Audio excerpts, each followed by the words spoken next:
Night is when old questions return, not knocking, not asking for answers, only quietly sitting beside you. Among them is one question humanity has carried ever since it became aware of its own existence: death. We know it is the most certain thing there is. It needs no belief, no hypothesis, only time. And then it arrives. Yet in very quiet moments, when the light has softened, when the breath begins to slow, a small opening appears in thought. An opening not meant to deny death, but simply to turn the angle slightly. If death is the end of every path, then why have we never experienced it? No one has ever described the feeling of having died. No one has returned from the final moment to tell us what comes after. From within our own consciousness, death always remains on the far side of experience. The philosopher Epicurus once wrote in his letter to Menoetius, "Death is nothing to us, for that which is dissolved lacks sensation, and that which lacks sensation is nothing to us." This sentence does not try to soothe fear. It quietly points to a paradox instead. Where there is consciousness, death has not yet arrived. And where death truly occurs, consciousness is no longer there to notice it. As you lie down, eyes gently closing, this thought does not need to become a conclusion. It only needs to be set down like a small pebble in the river of the mind. Perhaps what frightens us is not death itself, but the imagination of it. An imagination formed while we are still alive, still thinking, still trying to picture an experience we will never actually have.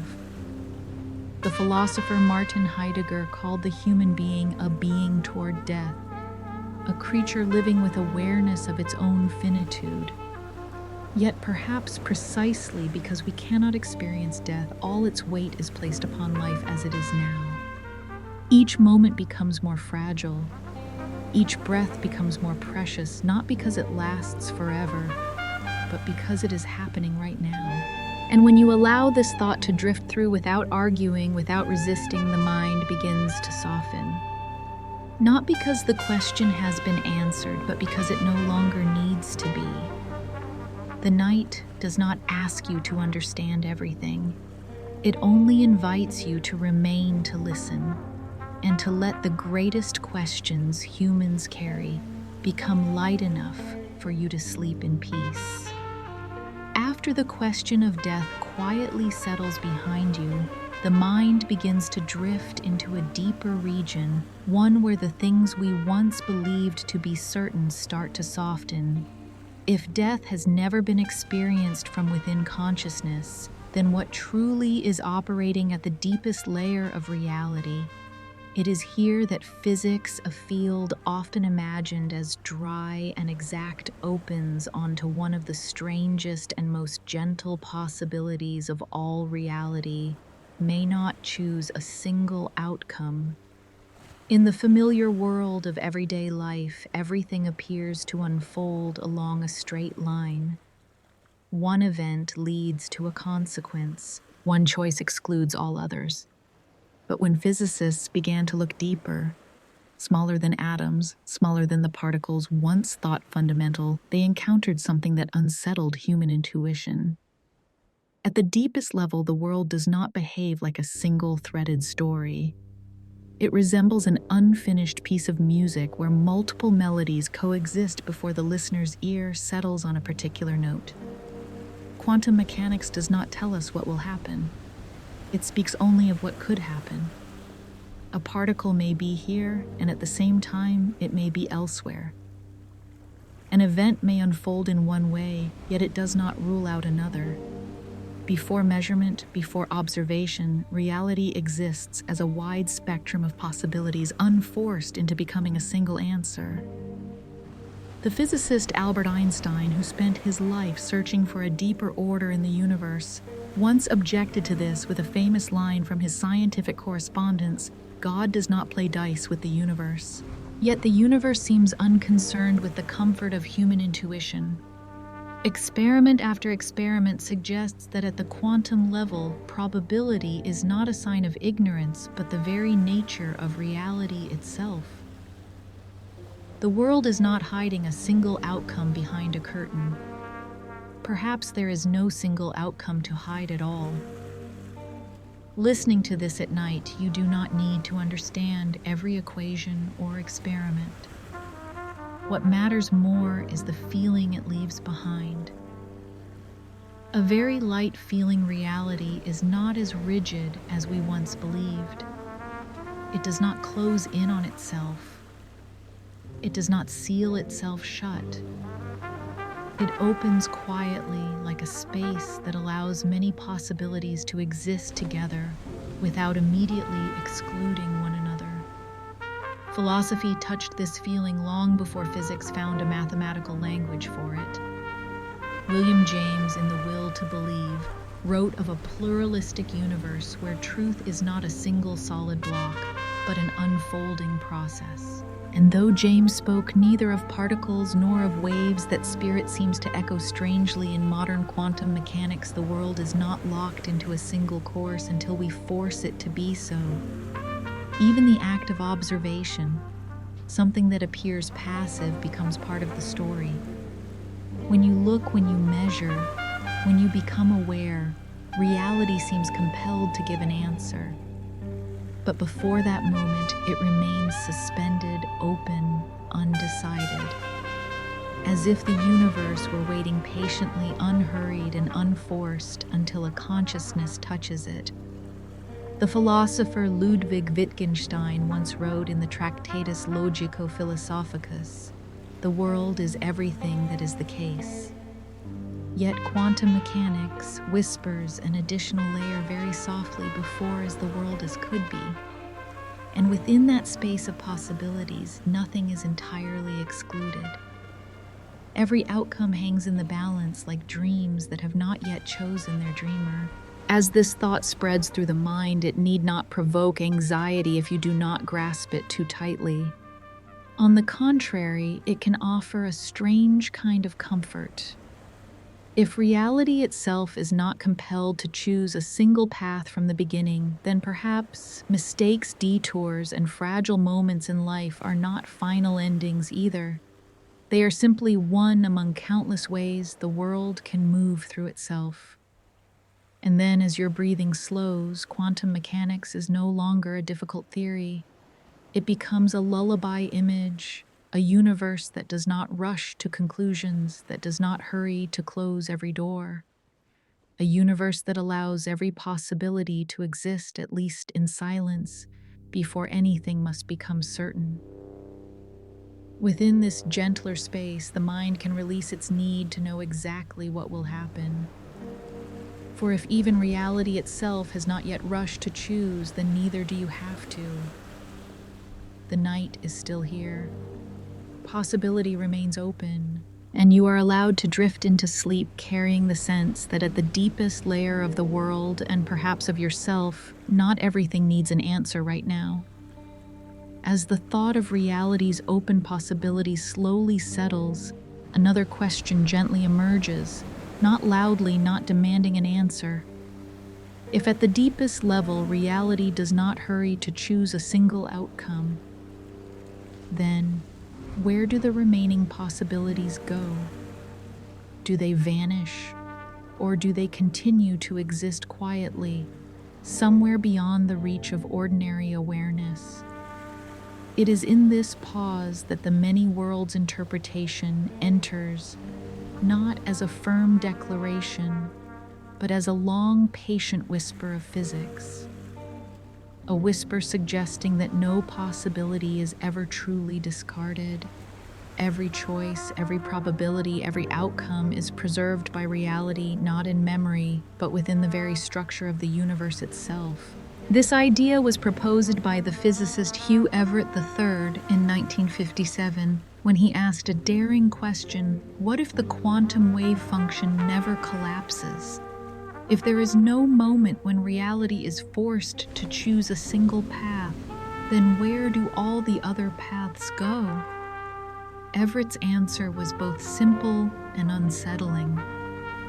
They all occur, not in sequence, not one after another, but simultaneously across different branches of reality. Imagine this not through vivid imagery, but through a very gentle feeling. Each time you stand before a decision, tea or coffee, staying or leaving, speaking or remaining silent, there is a branch of reality where you choose one way and another branch where you choose the other. No choice is completely erased. It simply is no longer your choice in the branch you are experiencing. The writer Jorge Luis Borges, in his short story The Garden of Forking Paths, once wrote, "In all fiction, when a man is faced with alternatives, he chooses one at the expense of the others. In the almost unfathomable Tsui pen, he chooses simultaneously all of them." Borges was not writing about physics. Yet that literary intuition seems to brush very close to the spirit of the many worlds view, a universe where every fork in the road is taken just not by the same person within the same story. Listening to this at night, you do not need to picture countless versions of yourself living different lives. That would be far too noisy for sleep. Instead, sense the strange gentleness of this idea. No moment is entirely wasted. No possibility is thrown away. Reality is wide enough to hold everything, even the things that did not happen to you. The philosopher David Lewis, in his work on modal realism, argued that possibilities are not merely concepts in our minds, but may have their own mode of existence. And while the many worlds interpretation is not philosophy in a strict sense, it carries a similar spirit. The could have been is no less real than the did happen. They simply exist in different regions of reality's structure.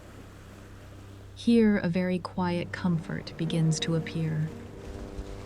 If every outcome exists somewhere, then human regret the thought, if only I had chosen differently, softens. Not because it is meaningless, but because it no longer bears the weight of absoluteness. There is a world where you did choose differently.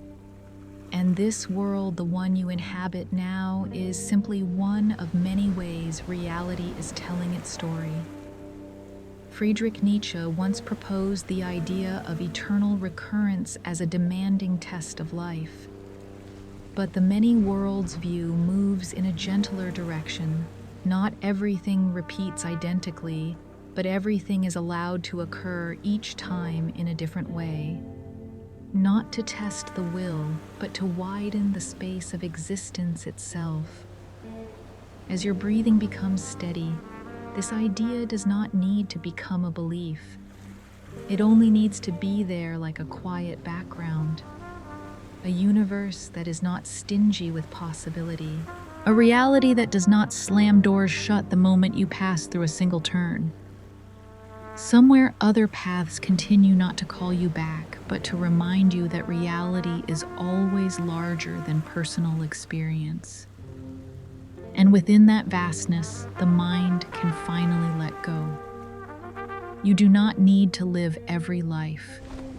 You only need to live the one that is unfolding slow enough to feel light enough not to carry all the unchosen possibilities. The many worlds idea, when heard at night, is not overwhelming. It is a soft reminder you do not need to carry the entire universe. Everything happens, but not everything needs to happen to you. And in that feeling, as reality continues to branch in silence, you are allowed to pause and drift into sleep, held by a universe spacious enough to let you rest. As the idea of the many worlds slowly settles in the mind, another consequence begins to surface, slower, darker, and harder to avoid. If every possibility exists, if no outcome is ever truly discarded, then what happens to you, to the consciousness, listening in this very moment? not to the body, not to the name, but to the subjective experience itself, the stream of awareness that knows only what it directly passes through. It is here that an idea emerges that has unsettled many physicists and philosophers alike, an idea with a name both cold and strangely mesmerizing: quantum immortality. This idea does not arise from humanity's ancient desire to live forever. It is not a dream of eternal youth or endless vitality. It is a nearly unavoidable consequence of combining two things: the many worlds view and the subjective nature of consciousness. Notice this very slowly. Across the countless branches of reality, there are branches where you continue to live and countless branches where you do not. Accidents happen, the body fails, the brain can no longer sustain the stream of awareness. In those branches, your story ends. But from within subjective experience, there is no moment of "I have died," because there is no consciousness left to register it. Consciousness, if it exists at all, can only ever be aware of branches in which it continues to exist. And so a very quiet paradox appears from your own point of view. You are always in a branch where you are still alive. Not because you are special, not because the universe favors you, but because every experience must pass through a minimum condition. There must be someone left to experience it. The philosopher Epicurus once wrote in his letter to Menoetius, "Death is nothing to us. For that which is dissolved lacks sensation, and that which lacks sensation is nothing to us."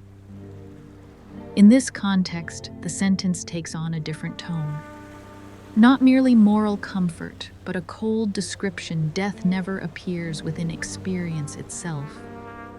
It appears only in the stories of others. Quantum immortality does not claim that you will live forever in any radiant sense. It promises no health, no youth, no happiness. It says only this: in the most minimal way, consciousness can only be aware of places where it still exists. And if there is even a single branch where that remains true, then from the inside you will always continue. At first glance, this can sound like a quiet victory over death, a small loophole in fate, an escape without miracles. Yet it is precisely the coldness of the argument that makes it unsettling, for it does not care about the quality of life. It cares only that consciousness has not completely gone out. Jorge Luis Borges once wrote in The Garden of Forking Paths: time forks perpetually toward innumerable futures. If time branches without end, then consciousness, like a blind traveler, may simply drift along the branches that have not fully collapsed. No choice, no control, only continuation. And here a different feeling arises. Not the comfort of "perhaps I will live forever," but the unease of another question: how will I live? If the remaining branches grow rarer, more fragile, what will that existence look like? Quantum immortality, then, is not born of hope. It is born of the ruthless neutrality of logic.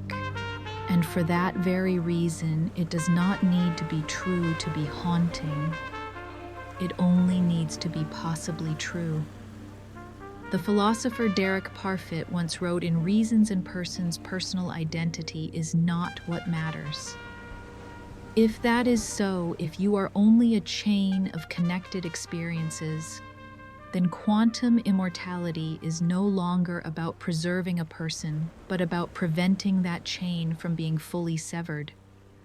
A continuation without a center, without any guarantee of identity. Listening to this at night, you do not need to argue with it. You do not need to believe it. Simply notice how the idea touches something very raw. Perhaps the deepest fear is not death, but the inability to end. Not disappearance, but continuing in a form we did not choose. And here the voice must slow down. This is not a place for panic. It is a place to look very gently at the limits of pure reasoning. Quantum immortality is not a prophecy. It is a stress test for human intuition. It asks, if we push logic all the way to its edge, do we still want to follow it? And that question, when asked in silence, often does not require an answer. Albert Camus once wrote in The Myth of Sisyphus, "The struggle itself toward the heights is enough to fill a man's heart." Perhaps what gives life meaning is not how long it lasts, but the fact that it can end, that it can close, that it can be whole precisely because it is finite. And so, when the idea of quantum immortality quietly appears, it does not need to become a fear. It can remain only a mirror, showing why finitude, fragile and breakable, is so gentle. If consciousness never ended, rest would no longer be rest. Sleep would no longer be sleep. And night, instead of a place to let go, would become an endless corridor with no exit. But tonight, you are still here, in a finite body, in a stream of awareness that can grow tired, can slow down, can dissolve into sleep. And that this ability to pause is a quiet gift the universe has given. Quantum immortality may exist as an idea, but you do not need to carry it into sleep. You can set it down as lightly as placing an unfinished book on the table. It will remain there, not running away, not demanding anything. And you are allowed to rest, allowed to let this consciousness in this branch of reality slow down and settle like a lamp that knows it does not need to burn forever to have meaning.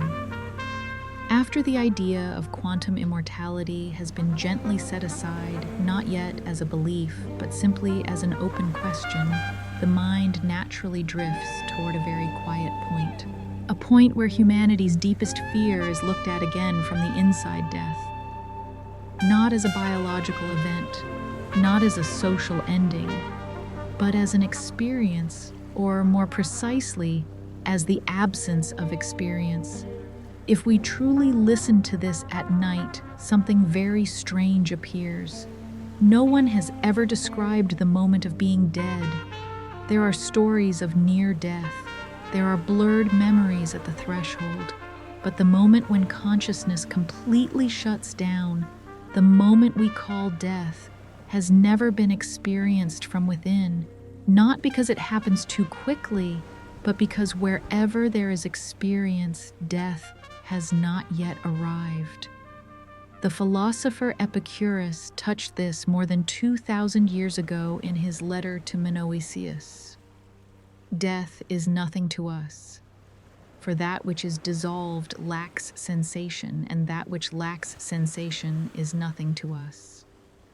This line is often read as comfort, but read more slowly, it sounds like a description almost cold in its precision.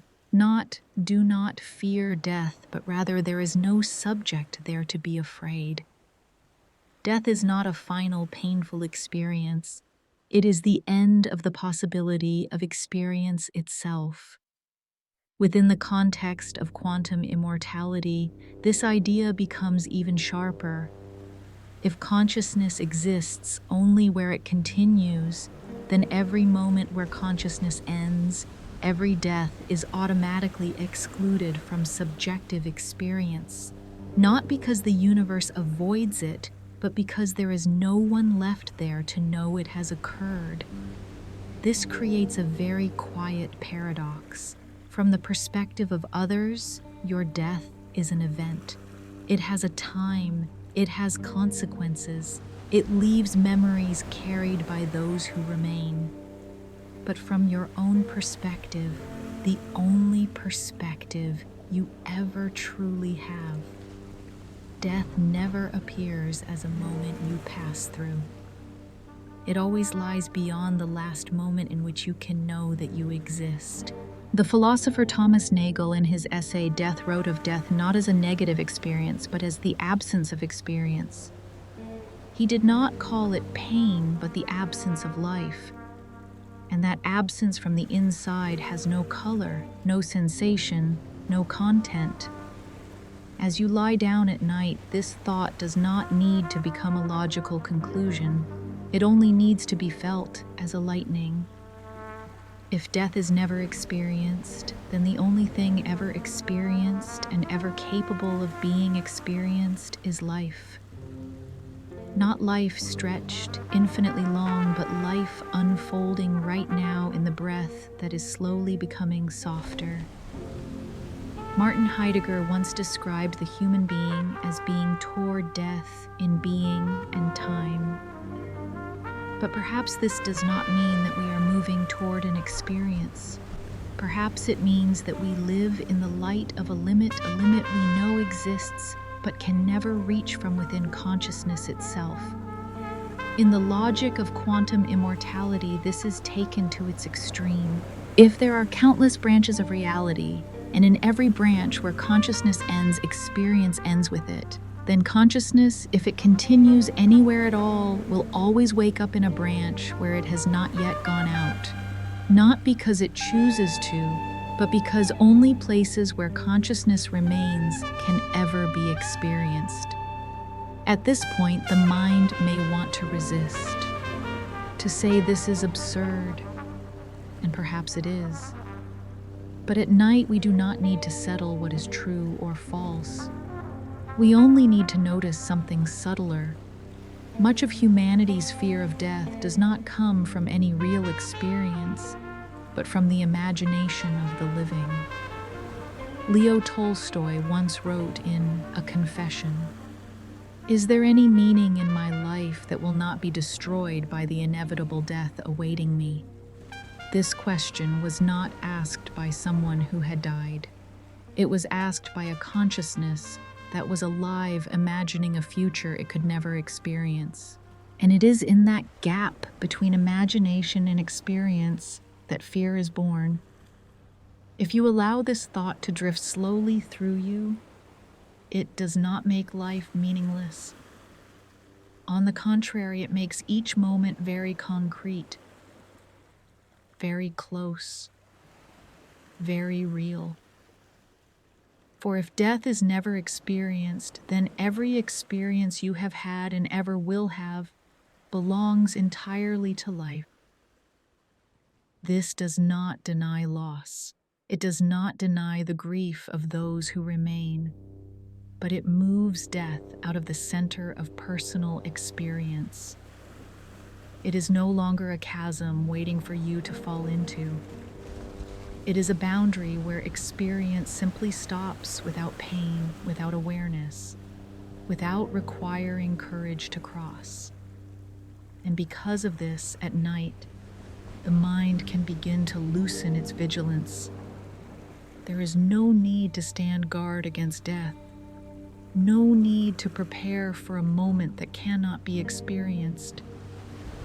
Instead, attention can return to what is happening now, this breath, this tiredness, this sleepiness spreading very slowly. Quantum immortality, understood this way, is no longer a curse or a promise. It is simply another way of pointing to a very old truth consciousness only knows where it still exists. And so from the inside, death always remains outside the story. Albert Camus once wrote in The Myth of Sisyphus, "There is but one truly serious philosophical problem, and that is suicide." But perhaps what is truly heavy is not death itself, but how we live with the idea of it.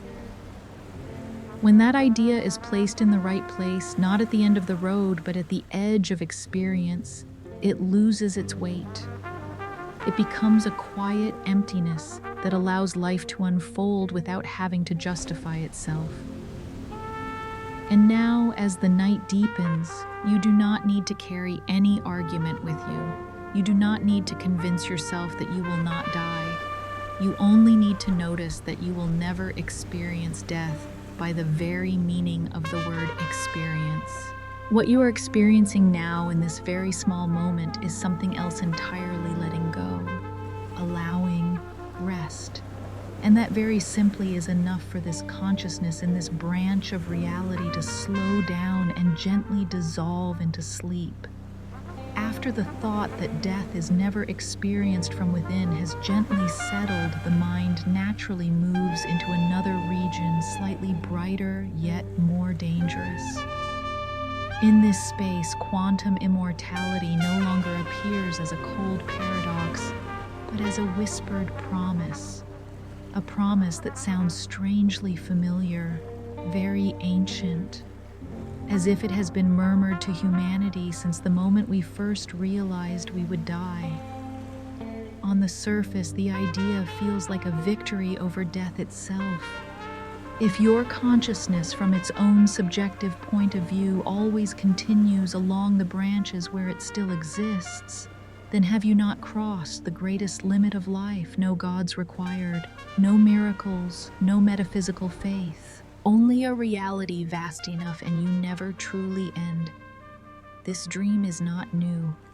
It has appeared in ancient epics, in legends of immortality, giving springs in the desire to carve one's name into stone so it will not be forgotten. Humanity has always sought to extend existence, if not through the body, then through memory, through reputation, through meaning. Quantum immortality at first glance seems to grant what all those dreams only dared to promise, never ending. Friedrich Nietzsche once wrote in Twilight of the Idols, "That which does not kill us makes us stronger." The line is often read as encouragement, but here it takes on a different tone. If there truly is something that never kills you, if every moment when you should have died is skipped in experience, then where does that strength lead? And is it still strength at all, or merely the endless extension of a sequence that cannot stop? At the shallowest level of thought, immortality is seen as a reward. A reward for the worthy, for the hero, for the one who overcomes trials. But quantum immortality does not choose. It does not reward. It does not punish. It simply happens if its premises are correct. And it is precisely this indifference that separates it completely from the immortal dreams humanity has imagined. For humanity's oldest dream was never merely to live forever, but to live forever in a state worth living. Immortality in our imagination is always paired with wholeness, a healthy body, a clear mind, a world that still has a place for us. Quantum immortality borrows the shape of that dream, but it makes no promise to preserve what comes with it. Listening to this at night, you may feel a very subtle shift, from hope to hesitation, from what if I never die to what if I am never allowed to finish. These two thoughts sound almost the same, yet they open onto entirely different worlds. Arthur Schopenhauer once suggested that the fear of death does not arise from death itself, but from the will to live, a blind force that demands continuation.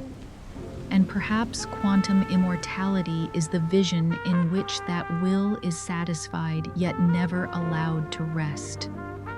Here, a very slow question appears, not to argue, only to remain. If life has no stopping point, does it still have rhythm? If every night is no longer a temporary ending, is sleep still sleep? Or is it merely a dimming of awareness forced to continue somewhere else?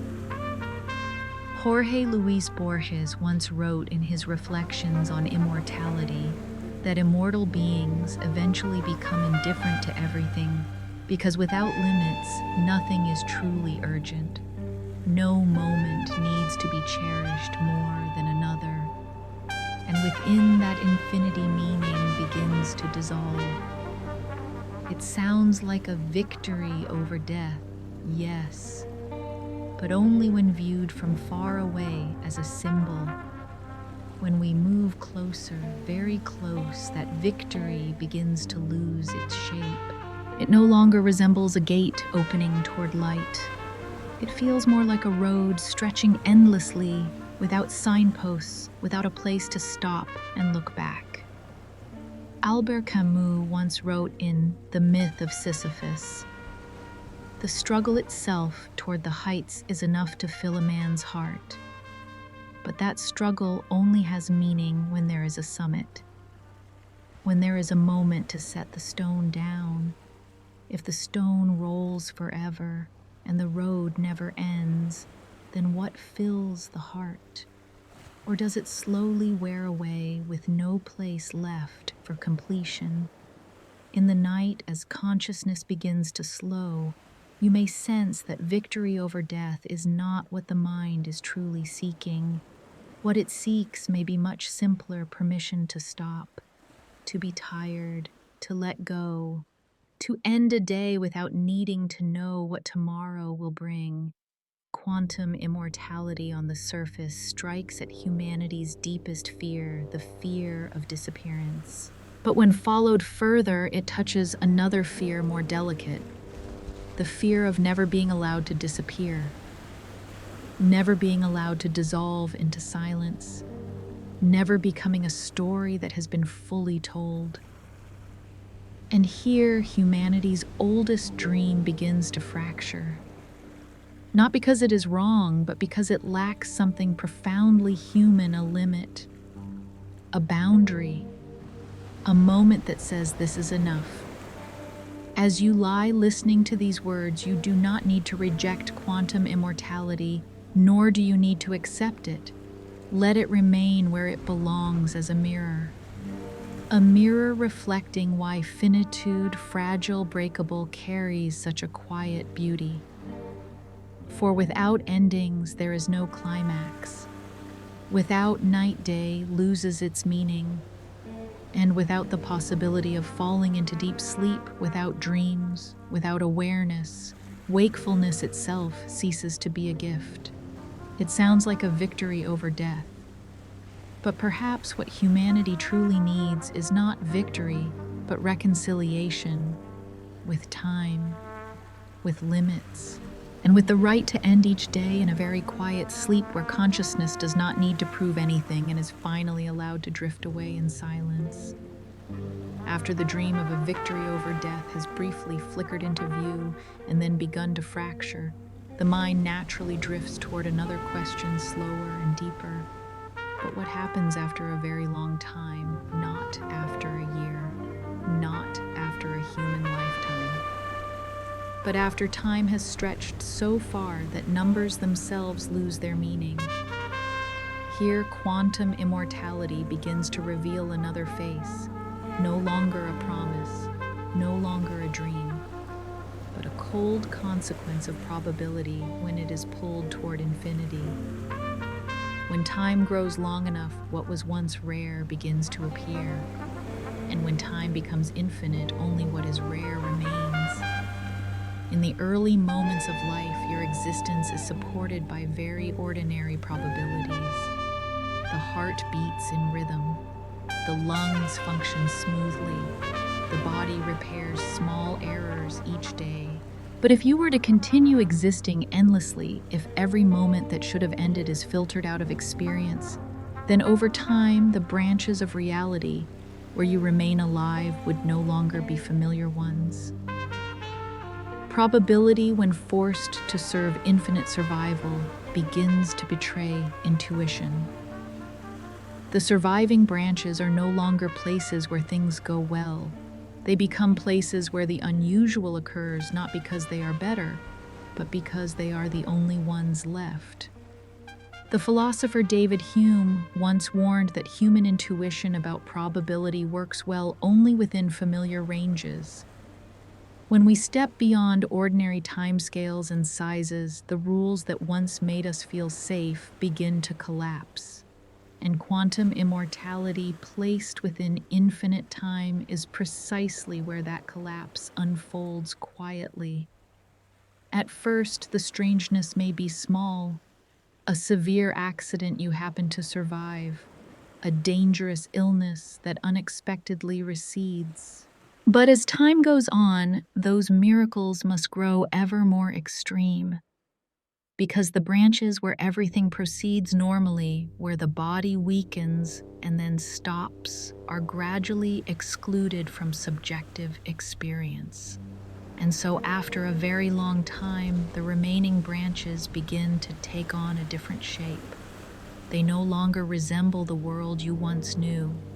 They no longer resemble the stories ordinary probability allows.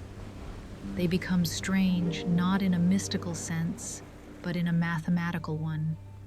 Places where coincidences must stack upon coincidences just to keep a consciousness from fully going out. Jorge Luis Borges once wrote, reflecting on infinity, "Infinity is a concept that corrupts all others. When time becomes infinite probability, itself becomes distorted. It no longer represents what usually happens, but what can happen even if with a probability so small it borders on zero. And if consciousness can only experience places where it still exists, then sooner or later it will drift into those warped regions of probability. Here, a very different feeling emerges. No longer the fear of dying, but a vague unease before a world that grows increasingly unfamiliar. A world where familiar laws are no longer guaranteed, where life is no longer sustained by harmony, but preserved only by layers of exception piled upon exception.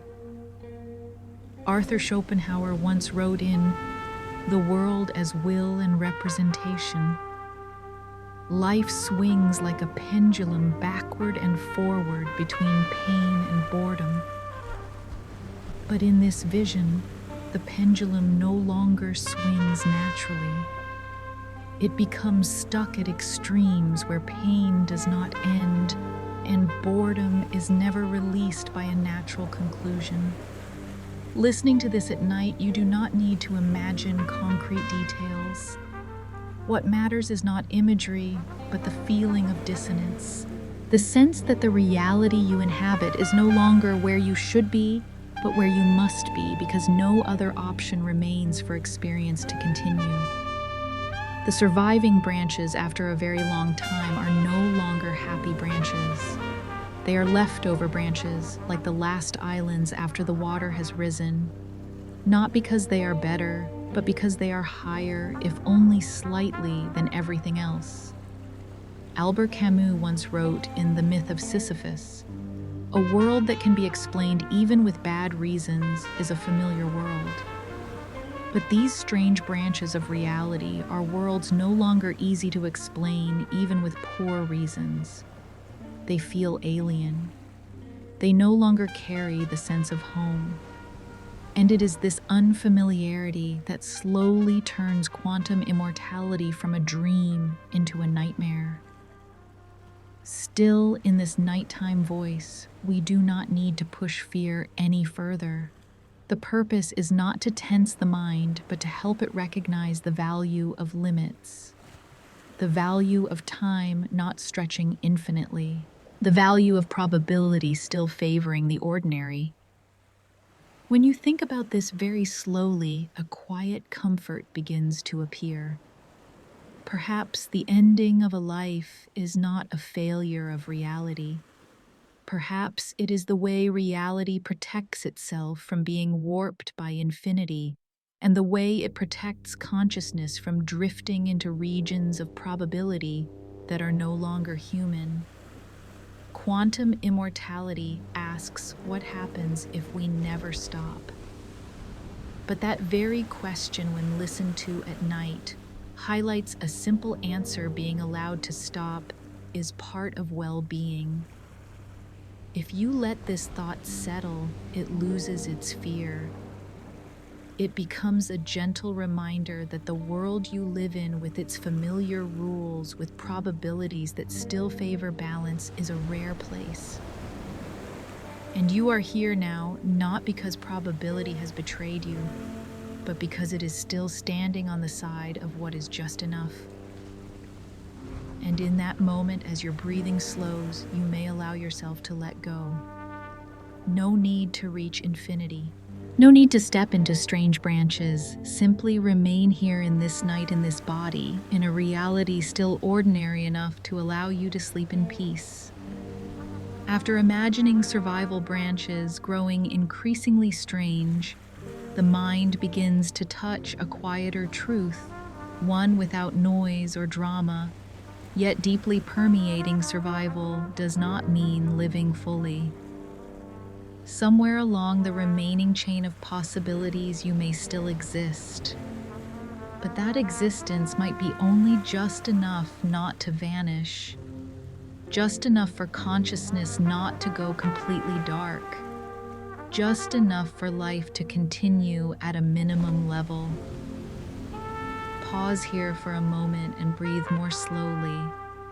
This is not a scene meant to frighten, but a space to understand the difference between continuation and fullness.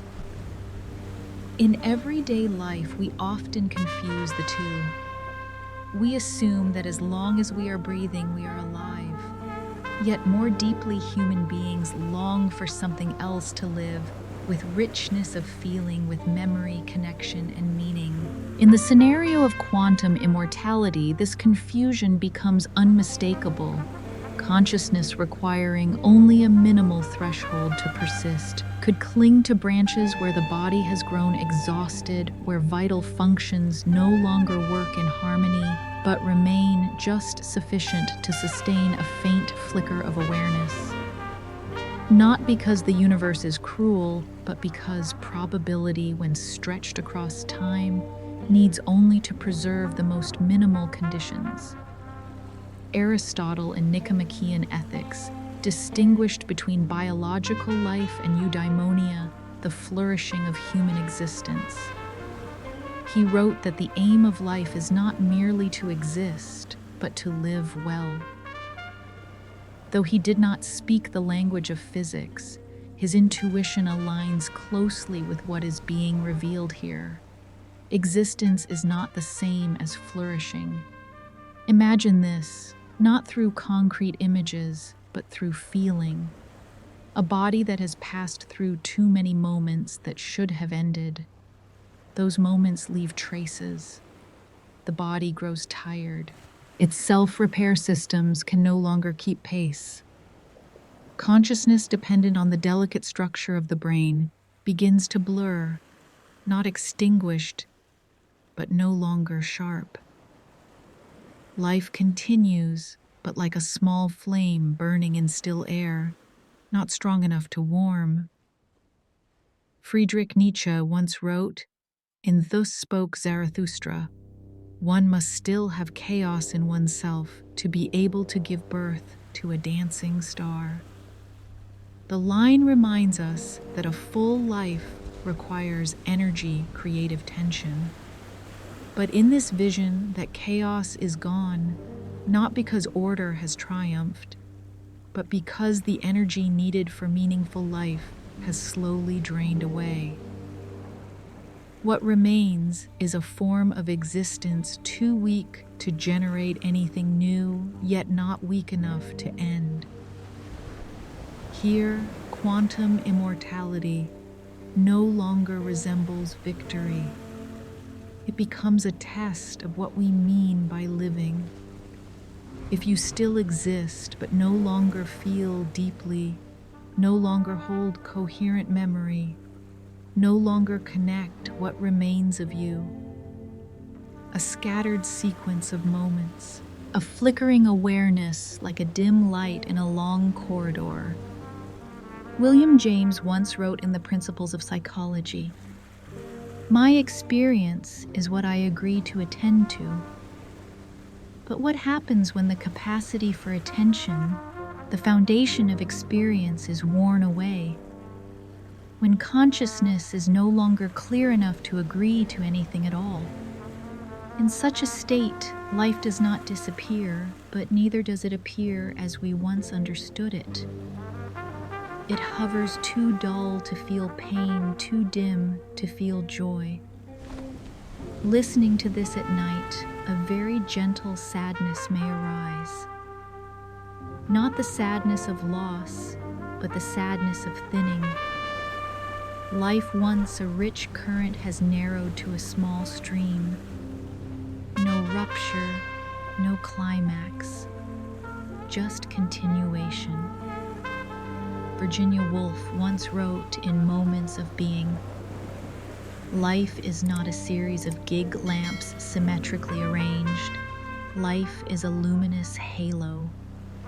A luminous halo, an aura of experience, requires fullness of perception. When that halo fades, life does not fall into complete darkness, but it is no longer light either. It becomes a gray zone where survival replaces living. Here, the voice must slow even further. The purpose is not to make you anxious, but to release a deeply held illusion. The illusion that prolonging existence is always good. Night is the time to set that illusion down gently, like laying aside a burden carried for too long. Quantum immortality at this stage is no longer an idea about time. It becomes a question of quality, the quality of sensation, the quality of presence, the quality of being alive as a human being, rather than merely as a system that still runs. Hannah Arendt, in The Human Condition, distinguished between labor work and action, different layers of human activity. When life is reduced to a minimum, the higher layers where humans create meaning and shared worlds begin to vanish. What remains is the labor of existence itself, maintaining, repairing, continuing.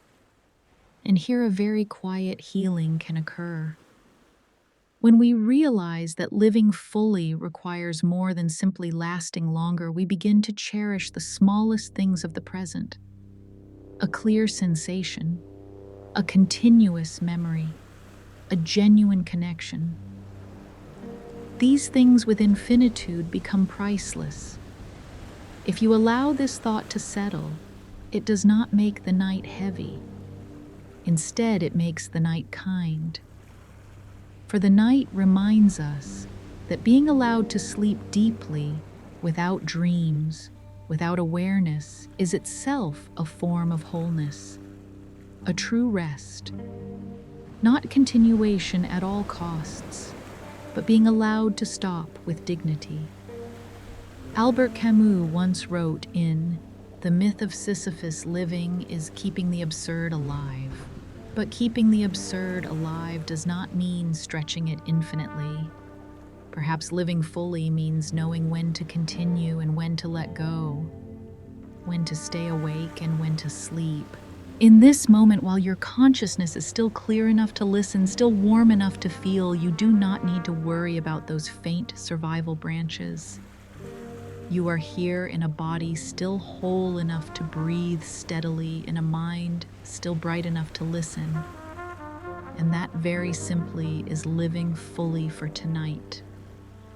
No infinity required, no victory needed, only enough to slow down and drift into sleep, where life no longer needs to prove anything and is finally allowed to rest in peace. After life has been reduced to its minimum, just enough to continue, yet not enough to be whole, something else begins to appear slowly and strangely. The reality around you no longer operates as it once did. Not because it has changed its mind, but because for you to continue existing, the universe must accept chains of coincidences that are almost impossible. And as time stretches on, those coincidences do not occur only once. They accumulate. At first, everything may look ordinary. a near-fatal accident narrowly avoided, a severe illness that happens to recede. The words "just in time" and "by chance" begin to appear more often in your story. At first, they raise no suspicion. Humans are used to living with luck. But when those strokes of luck repeat too frequently, too regularly, too perfectly timed, intuition begins to tremble like a string pulled too tight. Here, quantum immortality is no longer a story about consciousness. It becomes a story about probability. For you to still be here again and again, extremely rare events must occur at exactly the right moment. Not once, but countless times in succession without a single failure. One slip is the end. And so the remaining branches of reality where you continue to exist gradually become quietly irrational. They no longer reflect what usually happens, but only what is not entirely excluded. Blaise Pascal once wrote in Pensée, "The eternal silence of these infinite spaces frightens me." He was not speaking of probability. Yet at night, the line resonates as a precise description of what is forming here, the silence of a universe vast enough to contain every exception, as long as it is not exactly zero. When time has no limit, probability ceases to be a barrier protecting normality. It becomes a door left ajar, just wide enough for the nearly impossible to slip through. As these coincidences accumulate, the feeling of home begins to blur. Reality still has a sky, a ground, a rhythm of days and nights, but the details no longer fit together as before. Causes and effects seem stitched together with thin threads. You survive, but not because the world supports you in a natural way. Rather, each time you are about to fall, an invisible hand, not of meaning but of probability, pulls you back just enough. Albert Camus once wrote in The Myth of Sisyphus, "A world that can be explained even with bad reasons is a familiar world." In these branches of reality, the world gradually becomes unexplainable, even with poor reasons, not because information is missing, but because information no longer coheres into a stable picture. Things happen, but not within a story that can be fully told. You are here, yet here no longer feels like a place you understand with your bones. Listening to this at night, there is no need to imagine grotesque scenes. What matters is the accumulating sensation. Each narrow escape is a note slightly off key, and the entire melody slowly drifts away from its familiar tune. No explosion, no grand tragedy, only the fatigue of being saved by coincidences that grow ever thinner. At a deeper level, a quiet question arises if your existence depends on the universe constantly going easy on you through exceptions. Does that existence still belong to this world? Or is it merely hovering at the edge of what can happen, sustained by a fragile chain of conditions? David Hume once pointed out that habit is what leads us to believe in causality. We are accustomed to seeing A lead to B, and so we believe B must follow A. But in increasingly irrational realities that habit erodes, A still happens, B still happens, yet the thread between them no longer holds. The world no longer feels reasonable even as it continues to function. Here, quantum immortality touches a very human fatigue, the exhaustion of no longer trusting normality. Not exhaustion from pain, but exhaustion from having to live within an endless chain of lucky breaks. Each stroke of luck is a postponement, and postponement, when extended infinitely, becomes a burden. Franz Kafka once wrote in "The trial logic may indeed be unshakable, but it cannot withstand a man who wants to live." At night, this sounds like a whisper. Logic may stand firm, but life, when pulled too far, can bend logic just to continue. Not to live better, but simply not to stop. And it is there that absurdity begins, not as catastrophe, but as a new habit. Yet this voice is not meant to make you anxious.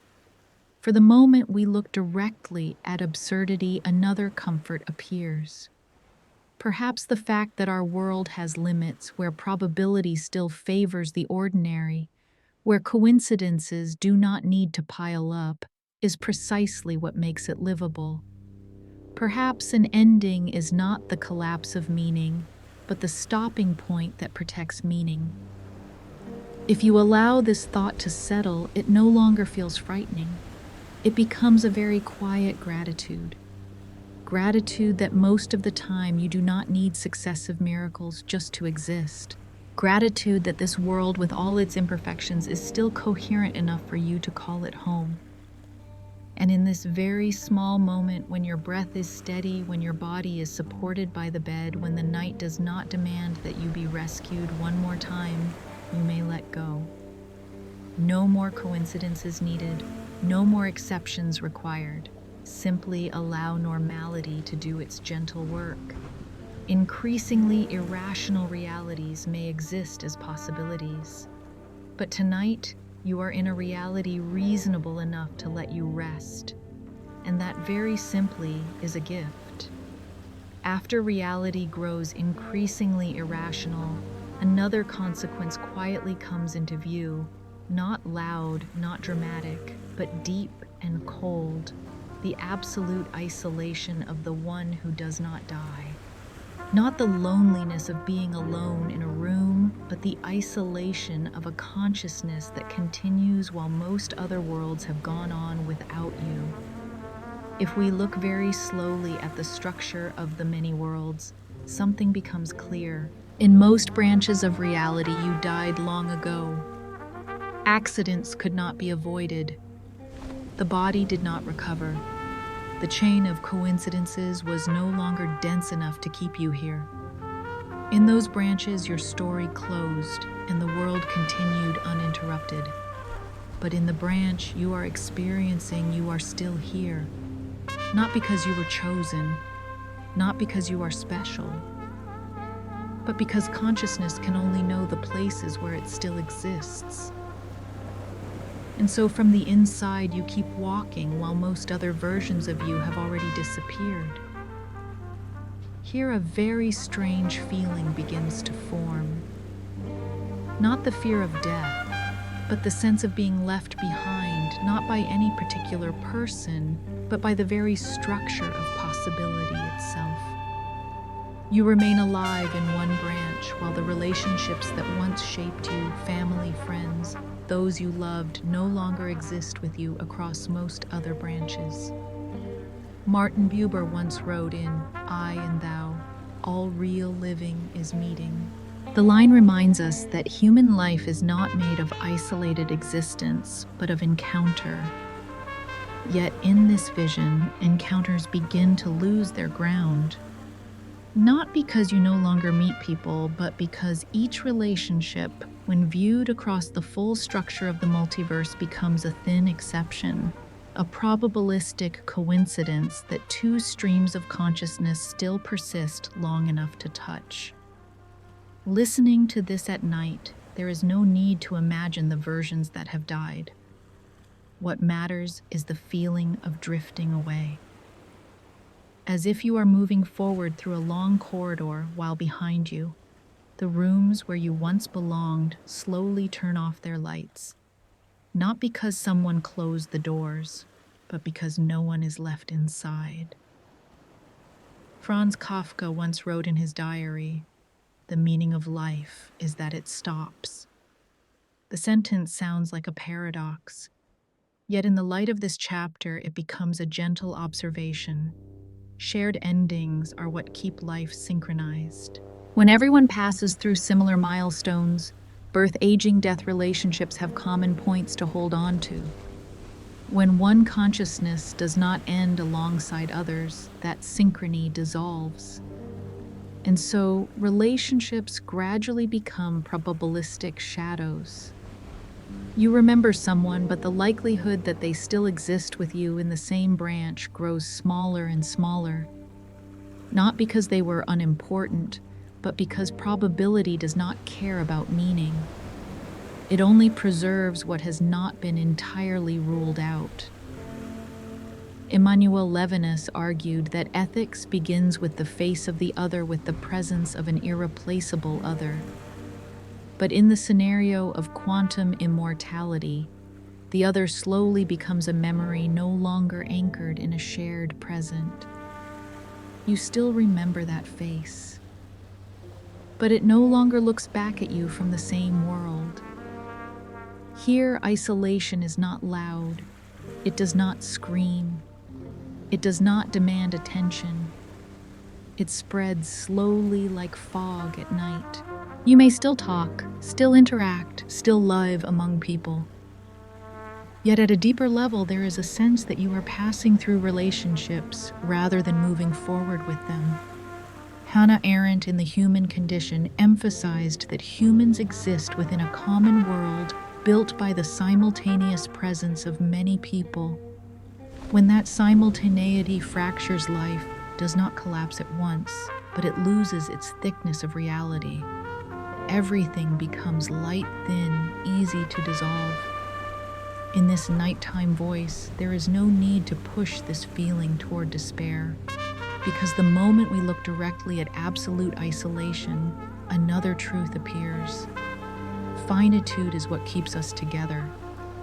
The fact that everyone must end in their own way is precisely what gives relationships shape, rhythm, and shared meaning. Without shared death, there is no shared time. Without shared time, there is no we. Only parallel streams of consciousness sliding past one another like particles that never truly collide. Albert Camus once wrote in The Plague, "There is more in men to admire than to despise, but what is admirable fully reveals itself only when humans share a finite fate. When we know that the other will also age, also tire, also leave just like us, the encounter becomes deeper, not shallower." And so this chapter is not a curse, it is a clarification. Quantum immortality, when pushed to its limit, shows that living forever does not lead to deeper connection, but can lead to absolute isolation, not from lack of people, but from the lack of a shared ending for relationships to hold on to. As you lie listening to these words, there is no need to fear that scenario. You are here in a world where people still share time, share fatigue, share sleep, and end each day together in a quiet night. Your relationships, fragile as they may be, are still synchronized. And that synchrony is what makes them warm. In this moment, you are not the one who does not die. You are a finite human being listening to a slow voice in a night that has an ending. You have not been left behind by reality.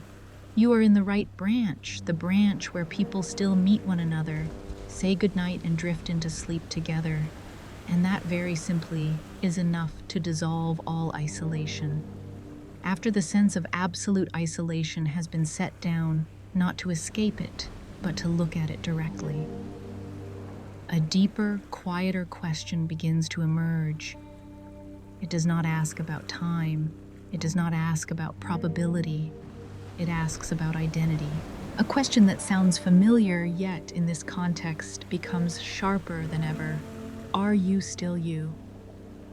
If countless versions of you have vanished across other branches of reality, versions that once carried the same memories, the same voice, the same beginning, does this remaining version still represent the original person? Or is it only a remnant preserved by accidental conditions, no longer carrying the full weight of the word I? This question does not need an immediate answer. It needs to remain, like a still lake reflecting without stirring. For the moment we touch it, we realize that the idea of a self has always been more fragile than we assumed, even without the many worlds. David Hume, in a treatise of human nature, once wrote, "I never can catch myself at any time without a perception, and never can observe anything but the perception."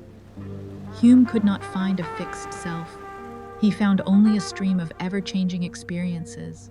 If this is true, then you were never an unchanging entity to begin with. You were always a process, a chain of moments held together by memory habit and the familiar feeling of continuation. Seen in this light, quantum immortality does not shatter identity. It merely magnifies a truth that was already there. Even in a single ordinary world, the you of today is not identical to the you of 10 years ago. Cells change, memories fade, priorities shift. And yet, there remains a sense that I continue not because everything is the same, but because there is enough continuity for the flow not to break. But when countless versions of you have disappeared, those connections begin to thin, not because you have lost memory, but because the entire shared context has changed. The people who once remembered you are no longer here. The moments once shared no longer have common witnesses. And so identity, already a social process, gradually becomes solitary. Derek Parfit, in Reasons and Persons, wrote, "Identity is not what matters." For Parfit, what mattered was psychological continuity, memories, intentions, emotions. Yet, in this scenario, even that continuity is put to the test. When other versions have vanished, continuity is no longer mirrored. There is no longer we once were. There is only I am. Here a very subtle fatigue appears, not the fatigue of pain, but the fatigue of having to represent a history that no one else shares. You carry memories of relationships that no longer exist in the same world. You remember promises that have no remaining recipient. You hold versions of yourself that this reality no longer recognizes. Marcel Proust, In Search of Lost Time, wrote of identity as something woven from memory. But when memory is no longer anchored in a shared world, it begins to drift. It does not disappear, but it loses weight. And you, in this remaining branch, become the sole keeper of that archive. Here, the question, "Are you still you?" is not an accusation. It does not say that you have lost yourself. It simply reveals a quiet truth. Identity is not an object to be preserved, but a process that must be nourished by encounter response and mutual recognition. George Herbert Mead argued that the self is formed through social interaction by seeing oneself reflected in others. When those reflections disappear, the self does not collapse, but it becomes thin, like an image reduced to a single layer of light. At night, as you listen to this, there is no need to fear that you will cease to be yourself. What is frightening is not the loss of identity, but having to carry it alone in a world without familiar anchors. And that is precisely why humans need shared finitude, shared beginnings, and shared endings for identity to take shape. Albert Camus once wrote in The Stranger, "I opened myself to the gentle indifference of the world." There is a softness in that sentence, an acceptance that the world does not need to preserve everything for us to remain ourselves. But in the vision of quantum immortality, that indifference stretches too long, too wide, until the self receives no response. And without response, the question, "Who am I?" becomes exhausting. And here, a very quiet healing appears. When we realize that identity does not need to last forever to have meaning, we begin to cherish its temporariness. Being you for a certain span of time with others who share that time becomes enough. You do not need to represent all the versions that have vanished. You do not need to carry the full weight of your own history. You only need to be the version that exists in this moment, with awareness clear enough to listen, warm enough to feel, and tired enough to want to sleep. In this very small moment, you are still you. Not because you are identical to the original, but because you are experiencing. An experience, however fragile, is the only true foundation of the self. And when you allow this thought to settle, it does not dissolve you. It lightens you. For if identity does not need to stretch infinitely, it is allowed to rest, allowed to soften as night falls, allowed not to stand for anything at all. Are you still you? The night does not ask for an answer. The night only invites you to set the question down very gently and let this awareness in this branch of reality slow down and drift into sleep, where the self no longer needs to be defined, only to be at peace. After the question of identity has been gently set down, not to be solved, but to be allowed to settle, a very necessary emptiness opens up. This emptiness is not meant to create further unease, but to let the mind breathe. For before quantum immortality becomes an obsession, it needs to be looked at under a different light, the light of its gaps. Not to destroy the idea, but to return it to its proper place as a hypothesis, nothing more. Here the voice slows. We no longer push its consequences further. Instead, we return to the foundations, and at those foundations, quiet questions begin to surface. First comes the issue of probability. Quantum immortality is often told as if probability is always kind enough to preserve a branch in which consciousness continues to exist. But in quantum mechanics, probability is not only about whether something can happen or not, it is also about weight. Branches do not exist on equal footing. Some carry immense statistical weight, dense dominant. Others are so thin they contribute almost nothing to the whole. And nothing in current theory allows us to say that consciousness would somehow favor these extremely thin branches simply because they still exist. In other words, even if the many worlds interpretation is correct, it does not follow that you would experience the rarest branches. Probability is not a personal guardian. It does not know who you are. It has no memory. It has no intention of keeping you here.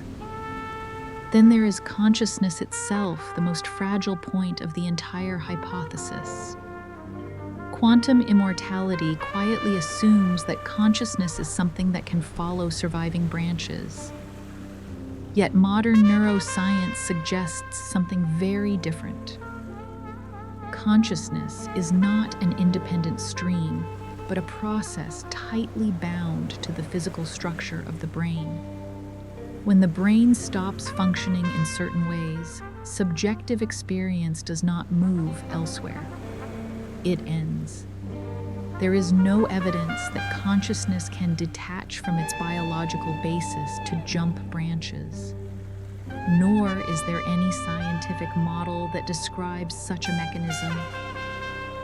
The philosopher Daniel Dennett once wrote in Consciousness Explained, "There is no single definitive stream of consciousness.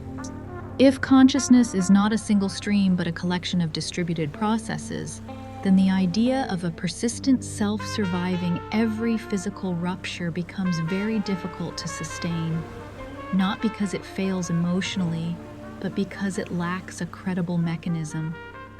Then there are the limits of neuroscience itself. Despite how far it has come, science still cannot explain why subjective experience exists at all. We can describe neural correlates of consciousness, but we cannot yet explain why electrical signals and chemicals become sensations, memories, or a sense of self.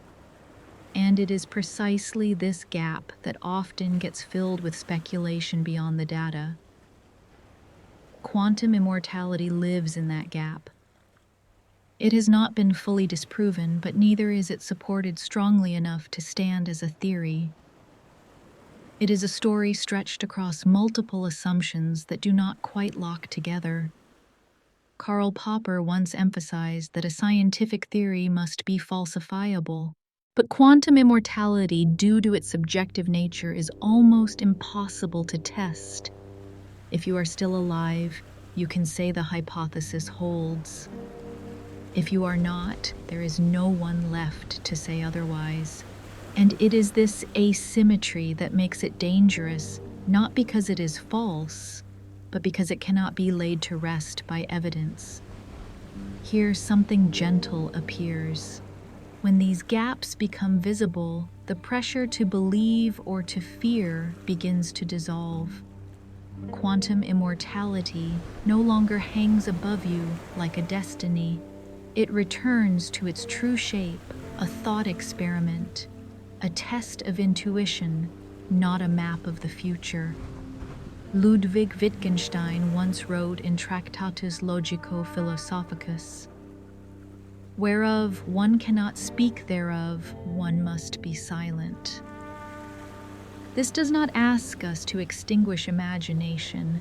It only reminds us that in some places, silence is a form of honesty, and quantum immortality, when examined closely, may sit very near that boundary where we can think but should not assert. In this nighttime voice, this is not a disappointment, it is a release. If this hypothesis is uncertain, if it contains gaps that cannot be sealed by current logic, then you do not need to carry it as a burden. You do not need to prepare for an infinite anxious existence. You are allowed to return to something simpler, a finite life, but one that can be understood. As the gaps appear, another truth appears alongside them. What brings human beings peace is not knowing for certain what will happen in the end, but knowing that we do not need to know. We do not need to push every idea to its limit. We do not need to live inside an unproven hypothesis. And so the stream of thought begins to close its circle, not with an answer, but with a letting go. Quantum immortality may remain as an open question, but you do not need to stay inside it. Tonight, as your breathing becomes steady, as awareness stops gripping every possibility, you can allow those gaps to do their quiet work, opening space for rest. You do not need a perfect hypothesis to sleep peacefully. You only need to know that science remains humble, philosophy continues to ask questions, and you within this very small moment are allowed not to know. And in that not knowing, awareness can slow down, grow lighter, and drift into sleep, carrying no answers with it at all. After the gaps in the hypothesis have been brought into view, not to negate it, but to soften its grip, the stream of thought naturally drifts to a point that is very thin, very quiet, and dangerous. In a subtle way, quantum immortality is an unfalsifiable idea, not because it is too complex, but because it sits precisely where subjective experience and the structure of science can no longer meet.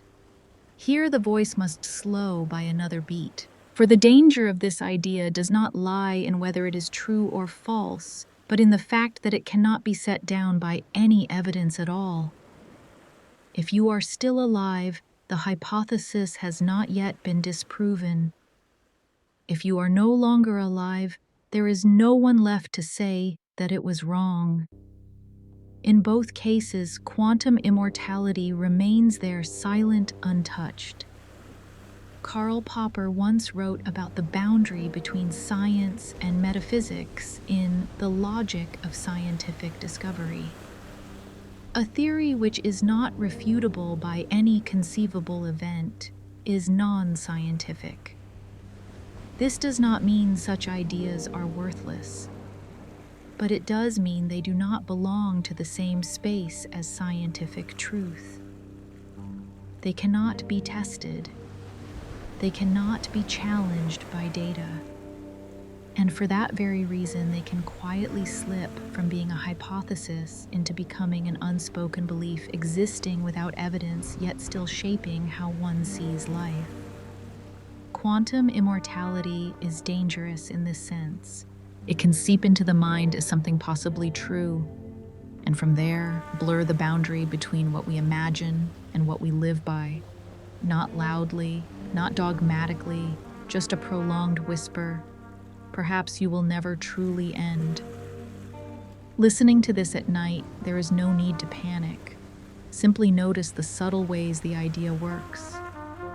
If you believe even faintly that you will never truly experience death, what begins to change? Perhaps urgency fades. Perhaps caution erodes. Or perhaps the opposite happens. A vague anxiety appears. If I am never allowed to end, will I ever be allowed to rest? Soren Kierkegaard once wrote in The Concept of Anxiety, "Anxiety is the dizziness of freedom." Quantum immortality creates a strange kind of freedom from an ending.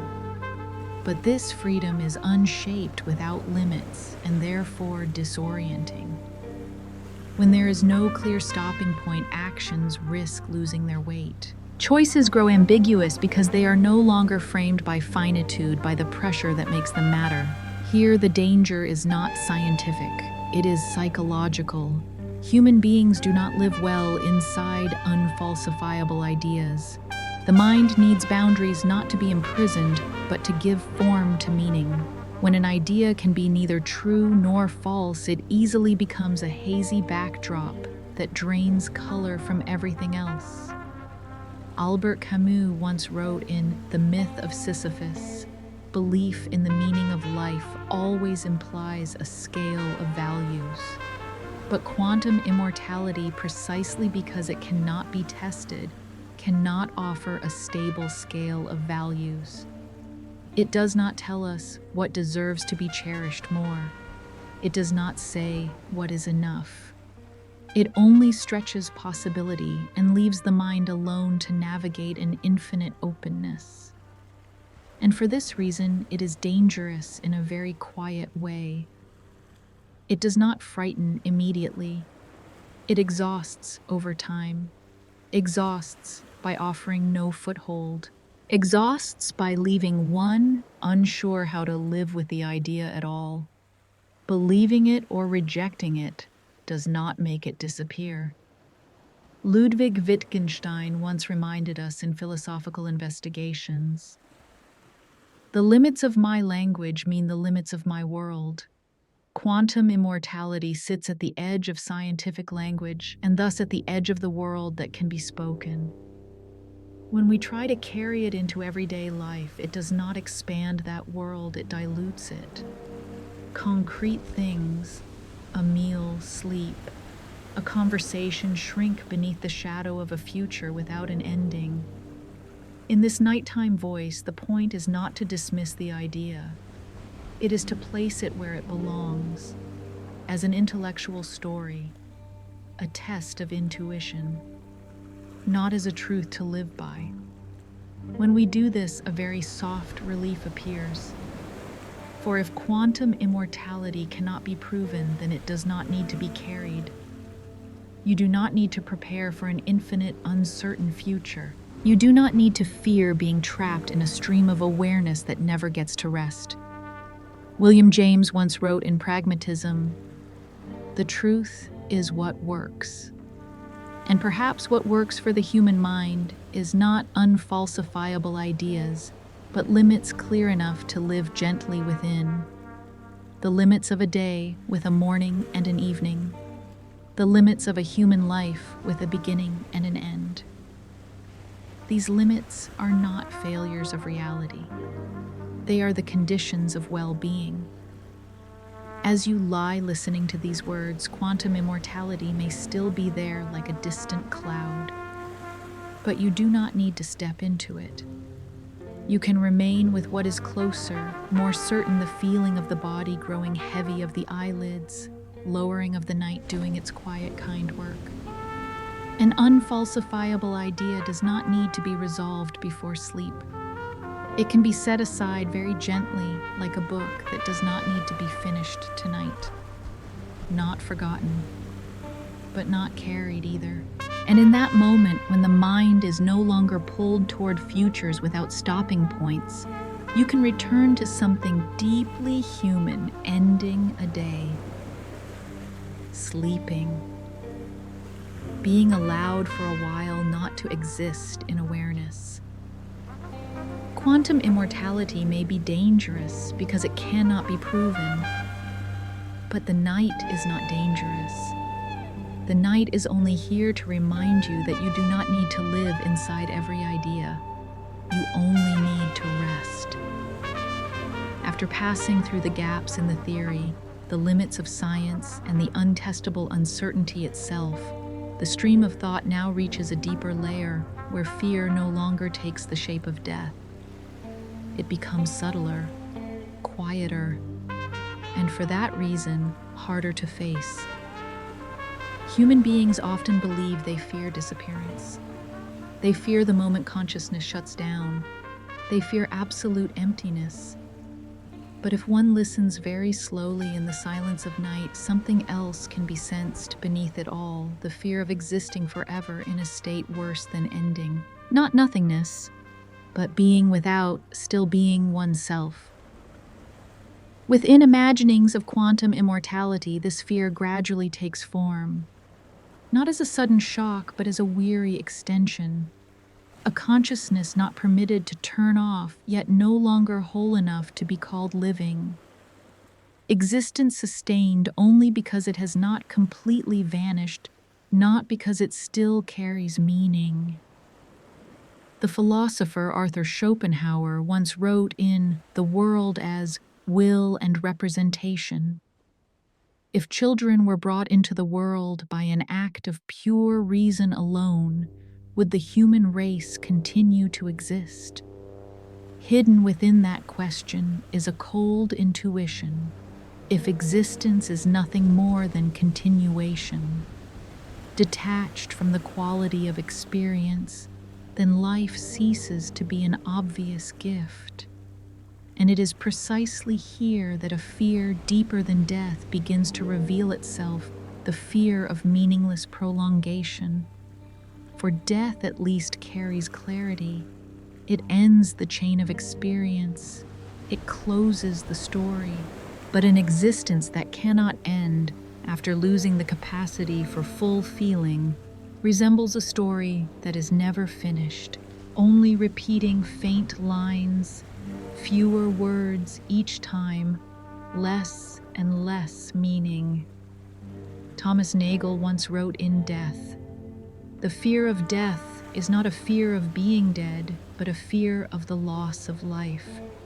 Yet here the fear goes even further.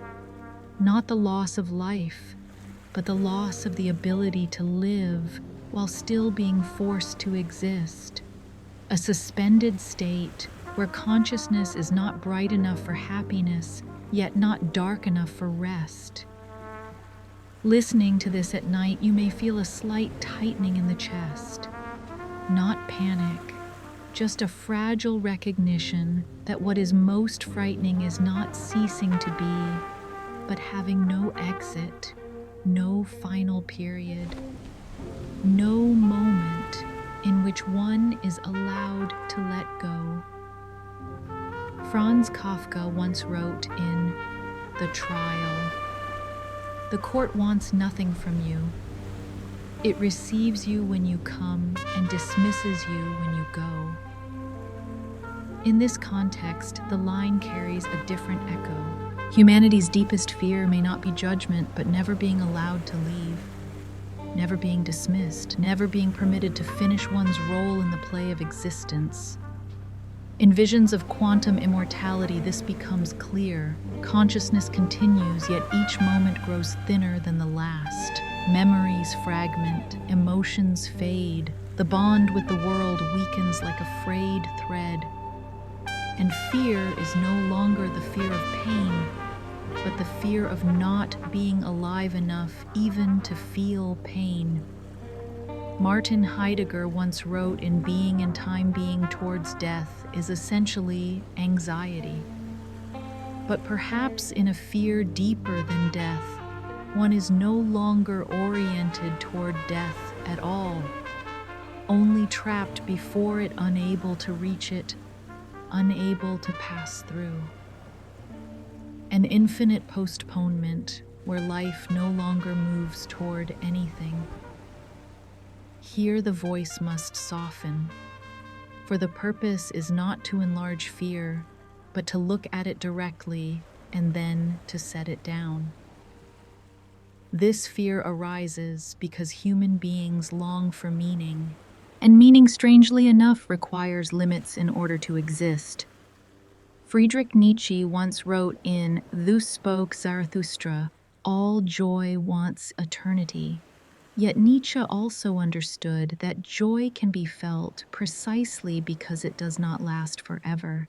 A beautiful moment is beautiful because it is fragile. A quiet evening is quiet because it will end in sleep.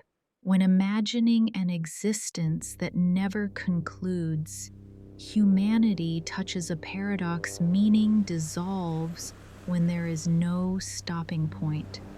And the fear deeper than death in the end is the fear of losing what makes life worth living. But tonight, as you are listening, there is something gentle that needs to be remembered. You are not in that scenario. You are here in a body that knows fatigue, a mind that can slow down, a day that can close. Epicurus once wrote in his letter to Menoetius, "Death is nothing to us." He did not say this to deny fear, but to place it properly. If death is the absence of experience, then what deserves care is not avoiding it at all costs, but living fully before it arrives. And perhaps the fear deeper than death serves as an inverted reminder that an ending is not the enemy of meaning, but its condition. That being allowed to end a day, a chapter, a human life is a form of kindness built into reality. As the voice slows, as the ideas begin to settle, you may sense a very faint gentleness emerging. The gentleness of knowing that you do not need to exist forever to have value. You do not need to stretch your awareness across every imaginable future. You only need to be here, in this moment, with a breath that is slowing. The fear deeper than death may exist as a philosophical idea, but it does not need to follow you into sleep. Sleep does not require you to exist continuously. It only asks that you let go. And in that letting go, there is a deeply human truth. Being allowed to end is a gift, not a failure, not a lack, but the way the universe allows consciousness to rest. You may leave that fear outside the door of the night. Inside, there is only stillness. After traveling the long road of hypotheses, subtle fears, and visions that exhaust the mind by offering no place to stop, the voice can now soften. Not because every question has been answered, but because a deeply human truth is quietly coming into view. Finitude is not a flaw of existence, it is its gift. Perhaps we are not immortal, and perhaps that is precisely what makes each moment worthy of listening to. In the earlier chapters, quantum immortality appeared as a vague promise that consciousness might continue, that death might never be experienced from the inside. But when that idea is followed all the way to its end, what remains is not hope, but fatigue. A consciousness never permitted to stop, never allowed to close a chapter, eventually forgets why it is living at all. And it is exactly here that finitude begins to reveal its quiet beauty. Marcus Aurelius once wrote in Meditations, "You could leave life right now. Let that determine what you do and say and think." He did not write this to provoke fear. He wrote it as a gentle reminder because everything can end. Everything carries weight. A kind word cannot be postponed forever. An embrace cannot always be saved for later. A quiet evening like this one is not guaranteed. Finitude thickens the present. It gathers meaning into the moment that is happening instead of spreading it thin across infinity. Albert Camus once wrote in The Myth of Sisyphus, "The struggle itself toward the heights is enough to fill a man's heart." Camus did not find consolation in eternity. He found it in knowing that the journey has limits and therefore every step is real. Not because it leads to something everlasting, but because it is happening now. Looking back on the entire journey of immortality as an idea, one simple truth becomes visible. Meaning does not come from prolonging existence, but from being fully present within a finite time. A flower does not bloom forever, and precisely for that reason we stop to look. A day does not last endlessly, and precisely for that reason, we allow ourselves to rest when night arrives. Martin Heidegger once wrote, "In being and time only because Dasein is finite, does it exist." Human existence is bound to its finitude, not despite it, but because of it. Knowing that time is not infinite teaches us how to choose, how to let go, how to say enough. And perhaps this is the most healing realization after all the long, tense chapters of thought. You do not need to exist forever in order to matter. You do not need to witness every possibility of the universe. You do not need to carry the responsibility of sustaining consciousness into infinity. You only need to live within your very human span. William James once wrote in Pragmatism, "The art of being wise is knowing what to overlook." There are possibilities that need not be pursued, ideas that need not be lived with, questions, however deep, that do not need to be carried into sleep. Finitude allows us to set down unnecessary burdens and return to the slower, kinder rhythm of life. As this voice slows, you may feel a gentle permission arise. You are allowed to rest. Not because you have resolved every question, but because you do not need to resolve them all in order to be at peace. The universe does not require you to exist forever in order to be whole. It was unfolding for billions of years before you arrived, and it will continue after you are gone. And this does not make you small. On the contrary, it frees you from a quiet, hidden burden, the burden of having to remain. Epicurus once wrote in his letter to Menoetius, "The wise man does not deprecate life, nor does he fear the cessation of life." Not fearing life, not fearing its end. Between these two lies a rare balance, living fully and then letting go when the time comes. Like a day closing. Like a piece of music ending on exactly the right final note, neither extended nor cut short. In this moment, as you are listening, finitude is no longer something to worry about. It is the reason you can be here a little more completely, a little more lightly, not pulled toward infinity, not trapped inside endless hypotheses. Just the breath, just the night, just a consciousness slowly easing its pace. If immortality once appeared as a promise, finitude appears as a permission. Permission to stop striving just to exist.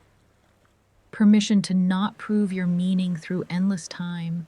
You are enough. This moment is enough.